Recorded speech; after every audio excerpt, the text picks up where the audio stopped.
بسم اللہ الرحمن الرحیم۔ میں دعوت دیتا ہوں یہاں تشریف لائیں، اپنا عنوان بیان کریں۔ خزیمہ رحمانی کلاس سابعہ۔ السلام علیکم ورحمۃ اللہ وبرکاتہ۔ نحمده ونصلي على رسوله الكريم، اما بعد فاعوذ باللہ من الشیطان الرجیم، بسم اللہ الرحمن الرحیم۔ هو الذي بعث في الأميين رسولا منهم يتلو عليهم آياته ويزكيهم ويعلمهم الكتاب والحكمة وإن كانوا من قبل لفي ضلال مبين۔ سامعین محترم، اللہ رب العالمین نے اپنے پیارے نبی جناب محمد الرسول اللہ صلی اللہ علیہ وسلم کو اس دنیا کائنات میں مبعوث فرمایا۔ آپ صلی اللہ علیہ وسلم نے اپنی اس امت کی تربیت اور تزکیہ فرمایا۔ جیسے ہی آپ صلی اللہ علیہ وسلم پر وحی کا نزول ہوتا تو آپ صلی اللہ علیہ وسلم ان آیات کو صحابہ کرام پر پڑھ کر سنا دیا کرتے اور ان کی تلاوت فرمایا کرتے تھے۔ صرف تلاوت ہی نہیں فرمایا کرتے تھے، وَيُزَكِّيهِمْ، بلکہ ان مطلوع آیات کی روشنی میں ایک ایک فرد کی تربیت اور تزکیہ بھی فرماتے۔ وَيُعَلِّمُهُمُ الْكِتَابَ وَالْحِكْمَةَ، اس تربیت اور تزکیے کے نقوش کو دیر پا سلامت رکھنے کے لیے قرآن کریم کی تعلیم دیتے، والحکمہ، اور حکمت و دانائی بھی سکھاتے۔ وَإِن كَانُوا مِن قَبْلُ لَفِي ضَلَالٍ مُبِينٍ، اس سے پہلے یہ قوم واضح اور کھلی گمراہی میں تھی۔ اگر ہم میں سے بھی کوئی شخص یہ چاہتا ہے کہ وہ اس امت کی تربیت اور اس امت کا تزکیہ کرے تو اسے چاہیے کہ وہ 4 نکاتی ایجنڈے پر عمل کرے جو اللہ رب العالمین نے سورہ جمعہ کی آیت نمبر 2 میں ارشاد فرما دی۔ آج کا جو میرا موضوع ہے اسے حکمت کیا ہے اور حکمت کہتے کسے ہیں۔ حکمت دانائی کا نام ہے، عقل مندی کا نام ہے، دانش مندی کا نام ہے۔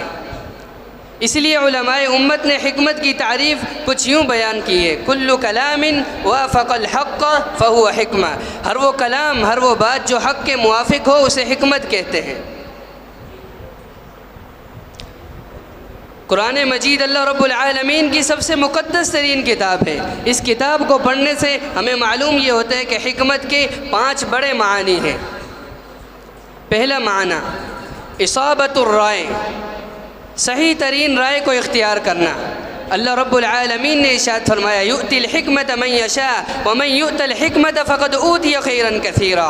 اللہ رب العالمین جسے چاہتا ہے حکمت عطا کر دیتا ہے، اور جس شخص کو حکمت دے دی گئی اسے صحیح ترین رائے کو اختیار کرنے کا موقع مل گیا، فقد اوتی خیرا کثیرا، اس کے دامن میں بہت ساری خیر کو بھر دیا ہے۔ حکمت کا دوسرا معنی الفہم العمیق، گہری بصیرت۔ جس شخص کے پاس گہری بصیرت ہو وہ حکیم کہلاتا ہے۔ اللہ رب العالمین نے سورہ لقمان میں لقمان حکیم کا تذکرہ فرمایا، وَلَقَدْ آتَيْنَا لُقْمَانَ الْحِكْمَةَ أَنِ اشْكُرْ لِلَّهِ وَمَنْ يَشْكُرْ فَإِنَّمَا يَشْكُرُ لِنَفْسِهِ وَمَنْ كَفَرَ فَإِنَّ اللَّهَ غَنِيٌّ حَمِيدٌ۔ جب لقمان حکیم کے جانے کا وقت قریب آیا تو ان کے بیٹے نے پوچھا کہ سب کچھ ساتھ لے کر جانا ہے یا کچھ بتانا بھی ہے؟ تو لقمان حکیم نے انہیں کہا کہ اگر چاہتے ہو، کچھ سننا چاہتے ہو تو لکھو۔ وہ نصیحتیں اور وصیتیں فرمائی جو اللہ رب العالمین نے سورہ لقمان میں ذکر کی۔ حکمت کا تیسرا معنی ایسا قول اور عمل جس سے خشیت الہی پیدا ہو۔ سورۃ القمر میں اللہ رب العالمین نے ارشاد فرمایا، حکمت بالغۃ فما تغنی النذر فتول عنہم یوم یدعو الداعی الی شیء نکر۔ ایسی بات جو دلوں پر اثر کر جائے اور اس سے اللہ رب العالمین کا خوف اور خشیت پیدا ہو جائے۔ حکمت کا چوتھا معنی سنت کا ہے۔ ہر وہ بات جو اللہ اور اس کے رسول صلی اللہ علیہ وسلم کے فرمان کی روشنی میں کی جائے اسے حکمت کہا جاتا ہے، اور جو انسان اللہ اور اس کے رسول کی نافرمانی کرے اور یہ کہے کہ حکمت کا تقاضا یہ ہے کہ یوں کرنا پڑا، وہ حکمت نہیں۔ حکمت تو وہی ہے جو عین سنت کے مطابق ہو۔ سیدنا ابراہیم علیہ السلام نے دعا فرمائی تھی، ربنا وابعث فیہم رسولا منہم یتلو علیہم آیاتک ویعلمہم الکتاب والحکمہ ویزکیہم انک انت العزیز الحکیم۔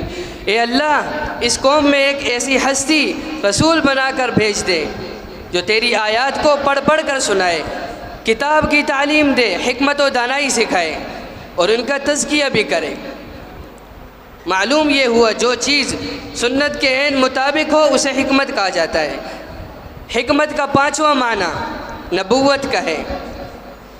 حکمت سے مراد اللہ رب العالمین نے جو اپنے انبیاء کرام علیہم السلام کو نبوت کے مقاصد بیان کیے ہیں کہ لوگوں کی اس طرح تربیت اور تزکیہ کرنا ہے۔ اس سے مراد وہ ہے سیدنا داؤد علیہ السلام کے متعلق ارشاد فرمایا وَشَدَدْنَا مُلْكَهُ وَآتَيْنَاهُ الْحِكْمَةَ وَفَصْلَ الْخِطَابِ، ہم نے داؤد علیہ السلام کو بادشاہت بھی دی اور نبوت بھی دی۔ والحکمہ، حکمت سے مراد نبوت ہے، وفصل الخطاب، اور فصل الخطاب سے بھی نوازا۔